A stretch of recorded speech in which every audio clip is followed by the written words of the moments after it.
సీనియర్లు గైర్హాజరులో జింబాబ్వే పర్యటనకు వెళ్లిన గిల్ సేన హ్యాట్రిక్ విజయాలతో మరో మ్యాచ్ మిగిలి ఉండగానే టీ20 సిరీస్ను కైవసం చేసుకుంది.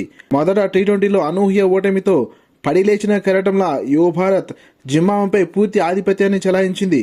రెండవ టీ20లో అభిషేక్ శర్మ, మూడవ టీ20లో శుభ్మన్ గిల్, నాలుగవ టీ20లో యశస్వి జైస్వాల్ చెలరేగి ఆడి జింబాబ్వే బౌలర్స్ను నిస్సహాయులుగా మార్చారు. 4 టీ20 మ్యాచ్లలో ఇండియన్ బౌలర్ సమిష్టిగా రాణించడంతో ఇండియాకు కెప్టెన్గా వ్యవహరిస్తున్న శుభ్మన్ గిల్ మొదటి అవకాశంలోనే సిరీస్ని గెలిచి విజయవంతమయ్యాడు. టాస్ గెలిచిన టీమిండియా తమ బౌలింగ్ దళాన్ని జింబాబ్వేపై ప్రయోగించి మంచి ఫలితాన్ని రాబట్టింది. పదునైన ఇండియన్ పేస్ బౌలర్స్ను జింబాబ్వే ఓపెనర్స్ మధువేరే మరియు మరుమని జాగ్రత్తగా ఎదుర్కొని 8వ ఓవర్ వరకు వికెట్ కోల్పోకుండా ఆడారు. కానీ భారత బౌలర్స్ దెబ్బకు పరుగులు రావడం గగనమైంది. 32 పరుగులు చేసిన మరుమణిని అభిషేక్ శర్మ, మరో ఓపెనర్ మధువేరేని శివం దుబే వరుస ఓవర్లలో పెవలిన్కు పంపారు. 10 ఓవర్లకు కేవలం 67 పరుగులే చేసిన జింబాబ్వేను కెప్టెన్ సికందర్ రాజా ఆదుకున్నాడు.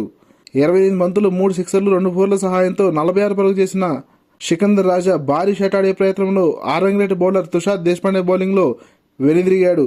15వ ఓవర్లో రవి బిష్నాయ్ చేసిన అద్భుత రనౌట్ భారత ఫీల్డింగ్ సామర్థ్యాన్ని తెలియజేసింది. జింబాబ్వే 20 ఓవర్లలో కేవలం 152 పరుగులు మాత్రమే చేయగలిగింది. చక్కటి రనౌట్ చేసిన రవి బిష్నాయ్కి వికెట్ దక్కకపోయినప్పటికీ ఖలీల్ అహ్మద్ 2 వికెట్లు మరియు మిగతా బౌలర్స్ తలా వికెట్ చొప్పున పడగొట్టి సమిష్టిగా రాణించారు. అసలే ఒక మోస్తారు లక్ష్యం ఆకలితో ఉన్న ఇండియన్ బ్యాటర్స్ చెలరేగి ఆడటంతో జింబాబ్వే బౌలర్స్ పరిస్థితి అయోమయంగా మారిపోయింది.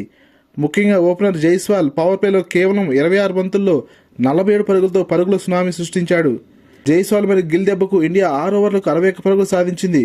జింబాబ్వే బౌలర్స్ పూర్తి వైఫల్యం చెందడంతో భారత్ 10 ఓవర్లలో వికెట్ నష్టపోకుండా 106 పరుగులు చేయగలిగింది.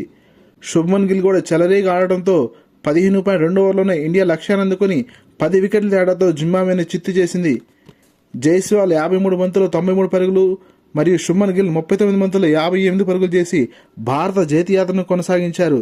అద్భుతంగా ఆడిన జైస్వాల్ ప్లేయర్ ఆఫ్ ద మ్యాచ్కి నిలిచాడు. 5వ టీ20 ఆదివారం సాయంత్రం జరగనుంది. ఈ వీడియోను లైక్ చేసి ఈ ఛానల్ సబ్స్క్రైబ్ చేస్తారని ఆశిస్తున్నాము.